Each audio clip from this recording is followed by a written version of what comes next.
Kasi ang bala, wala namang pinipili kung sino yung matatamaan. Apektado kami ng mga inosente, mga nakatira doon.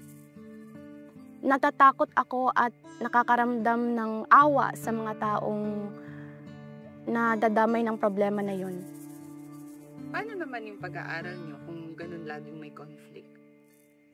Kapag ganun ang nangyayaring ma'am, minsan, hindi na pumapasok sa paaralan. Hindi makakadaan ma'am kasi doon nangyari yung barilan sa daanan papunta sa school.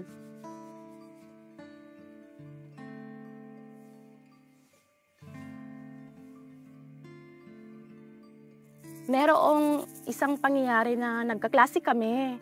Then out of nowhere may narinig kaming binaril.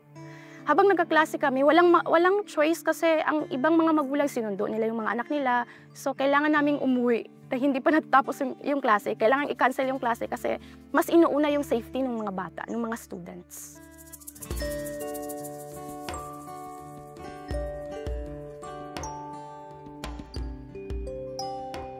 Ang CCP o Custodial Care Program, ma'am, programa ito ng gobyerno na kung saan tinutulungan ito ang mga estudyante, ang mga bata na walang magulang o mahihirap.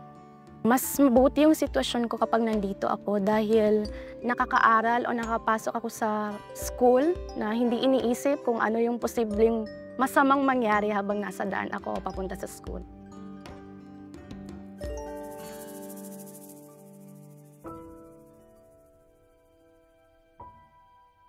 Hindi pa ako nakagamit yung old computer lab, ma'am. Sa pagtuturo ng teacher namin nung about sa computer, ma'am, nagpapakita siya ng mga pictures. Pero may mga estudyante kasi na mas prefer nila na makita talaga personal yung itsura ng tinuturo ng teacher. Kaya medyo nahirapan kami doon. Isa na ako sa mga learner na kailangan ko talagang makita yung visual kasi mas nag-grasp ko yung information kapag nakikita ako. We have 4 colleges here, the College of Education, Agriculture, Arts and Sciences, and then College of ICT. Yung budget ng school is hinati-hati accordingly. 1 computer is to 10 students. Yun po ang ginagawa namin. Ma-accommodate lang sila. Well, sa amin kasi sa mga bata, mostly kapag nakikita nila yung tinuturo mo, mas nare-recognize nila yan. Mas tumatatak yan sa utak nila. So ano yung mga problems na na-encounter ng ating mga graduates. So medyo nahihirapan silang maghanap ng trabaho because yung kanilang napag-aralan is more on theories na hindi sila nakakapag hands-on.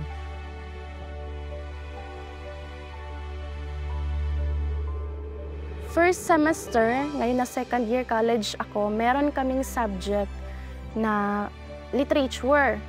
Na may story na ginawa yung teacher namin. Yung story na yon, mga fairy tale, ganyan.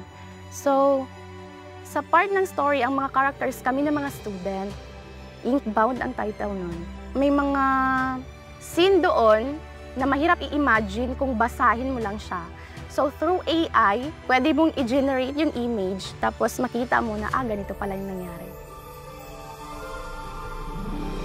Acer Philippines is committed in providing the latest tools and innovation for the academic sector. So as part of our commitment, reaching these far-flung schools or last-mile schools like Cotabato Foundation College of Science and Technology, we make sure that we also partner with different industry partners of Acer to bring them Acer Academy. It's important for us because we know that these places, yung parents nila, don't have all the resources to give them the right education, the access to education, a safe place to learn. Masaya ako na may access na kami doon. Kasi as a student, hindi lahat ng bata or hindi lahat ng students may nagkakaroon ng ganong opportunity, Yung ate ko nga po, di ba, doon siya nag-aaral sa Pikit. Minsan nagpapatulong pa siya kung paano gamitin ang isang application kasi hindi niya alam. Lalo na ngayon na kahit saang bahagi ng bansa gumagamit ng technology. Though yung classroom namin, more on theories lang, but yung pinaka-big deal talaga is yung laboratory. Dito kasi nila nakikita personally, na-experience personally kung anong klase ng profession na pwede nilang maging pag nakagraduate na sila. We are focused in terms of creating innovations. We want to foster yung change when it comes to learning and digitalization in the classroom. When it comes to technology, there's no limit to it. Nothing is impossible. Our aim talaga, our aim is to help our students, our faculty, to become ready in terms of learning and teaching para maging world-class yung capabilities natin. Magkaroon tayo ng future-ready na workforce. So Acer is here to make that happen. We are committed and ready for the future.